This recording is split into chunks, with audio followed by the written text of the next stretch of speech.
On this channel, in a quiet month, I get about 1,000 comments. And interestingly, one of these comments that I see come up on my X feed due to Reddit, and it was about this person's VR headset was gathering dust. And I wanted to talk about that because my headsets don't gather dust, really. You know, the old PSVR down there does, and maybe the Pimax. But in general, the one I've got daily drivers, you know, and they are the PSVR 2 and the MetaQuest 3. They're the two I use all the time. And I imagine the first 10,000 people, if this does get 10,000 views, also won't share the sentiment of their headsets are gathering dust. But there are people out there who have bought a Quest, and this is, as far as I can tell, really mainly focused at Quest actually. He had the headset shelved for like 18 months, put it on, gone to the store and seen there's nothing really new that he's interested in. Now, if you go to the store like that, it is very hard still to find the games that really matter. If he would have gone to like new and upcoming, it'd have been terrible. He would have been met with monkey slop, as they call it, and cat slop. You know, it had just been these games where they're primarily made for kids, which is fine. I've said this and I'm going to say it again. I believe they are the future of VR. We just got to wait for them to grow up. And I just wanted to talk about my own, I guess, headset gathering dust thing. And that is to do with standalone gaming. And it's been so weird thinking back to the cycles that I've had in VR. I was all PSVR, then I got Quest, then I got PC, then I got PSVR 2. Every time you get something new, that's all you do. You know, it's new, it's exciting. But now, in the last year or so, without having really big titles to review, I'm kind of cruising around, you know, I'm doing bits and bobs. PSVR 2, I still probably pick that headset up to actually review something or check out an update twice a month. I use it for PCVR actually, interestingly, quite often. I also use my Quest primarily for PC as well. And it's really interesting that the one thing I haven't really used it for in a while is standalone. There was a time when all I played was standalone games. One thing I did recently, and I wanted to bring it up, was the video I did about Quest Optimizer with Fidelity FX. And I've just realized that video's done over 100,000 views, which kind of leans into what I'm thinking, that people want better graphics, high resolutions. That's what they're looking forward to. And we're going to talk about Steam Frame in a second. But I think that alone lets me know that they want to move on from games that don't look good. And I think Quest games that have been high budget games look good. I think Batman looks fantastic. Deadpool, all those games that we've kind of, you know, Skydance's Behemoth, all those games that we know as big games, well-funded games, tend to look really good. But with this bit of software, Quest Optimizer, basically made me start playing my Quest games again because they looked so different. They kind of looked like if you imagined a developer going, here's a PCVR version of the Quest game, you know, and it's just got a higher resolution, it's sharper. Most people would be like, that's really cool. And that's what it was like. If someone said, there's a PCVR version of Batman, it was like doing that. And I think that's why their videos done really well. It's actually 111,000 views, which is crazy, just over a month ago. And I think that's where I am, where I'm not using my standalone very often. I'm not using standalone games. And I kind of think to myself, what new games would I be playing on Quest anyway?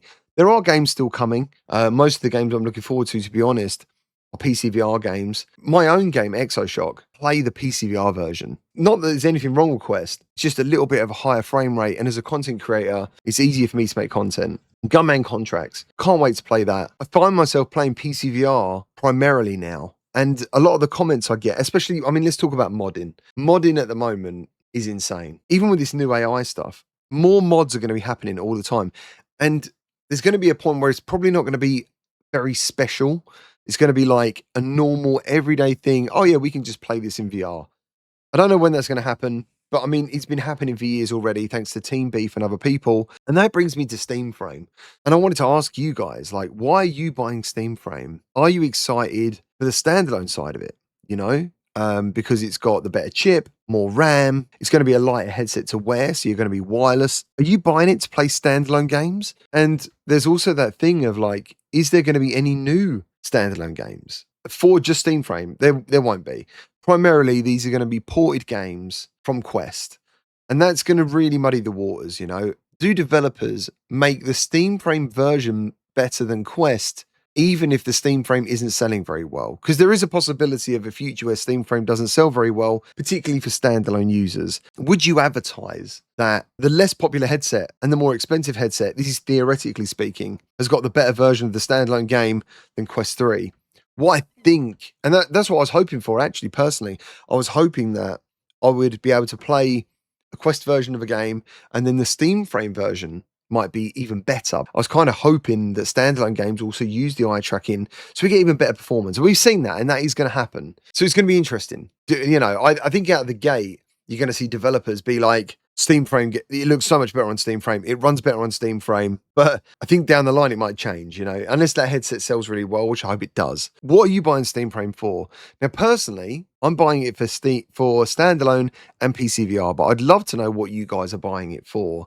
And if you feel the same about this headset gathering dust thing, for me, my headsets aren't gathering dust, but a platform is kind of gathering dust. And that's standalone. If it wasn't for the Quest Optimizer, I've basically revisited about 10 different games on Quest because of that. And it's just been a real joy to play again. But if that didn't exist, I probably wouldn't have done it. And I just wanted to know how everyone else is feeling at the moment. Are you someone out there whose headset is gathering dust? I've been told by a few people recently, actually in the last 2 weeks, that they're not seeing my stuff. They think I'm still on holiday. They're saying like, oh, have you uploaded anything since holiday? And I'm like, dude, I've uploaded 4 videos. And I understand not every video is for everyone, but they're telling me they're not even getting notified for them, even if their bell icon is set to all. As far as I know, with YouTube's AI algorithm, if you don't watch a channel, AI will not show you that channel. What it wants to do is give you more of what you want to see. So it makes sense. If you constantly see my videos I have done in the past and just scroll by, because I'm not interested in that, I'm not interested in that. I don't know how many videos it would take for you to do that, to tell the algorithm that, I know you're subscribed to this guy, but you're not interested in his content. That might be happening,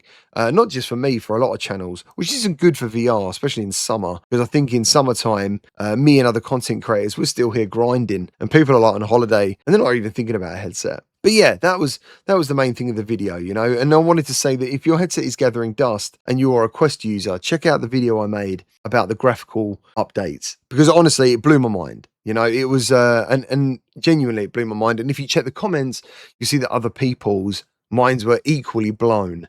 It was awesome. It was really awesome. And I wish that video had 1 million views, because that means more people are playing these games that they probably own and haven't used for a long time. But we are, I think, in the shadow of Steam Frame.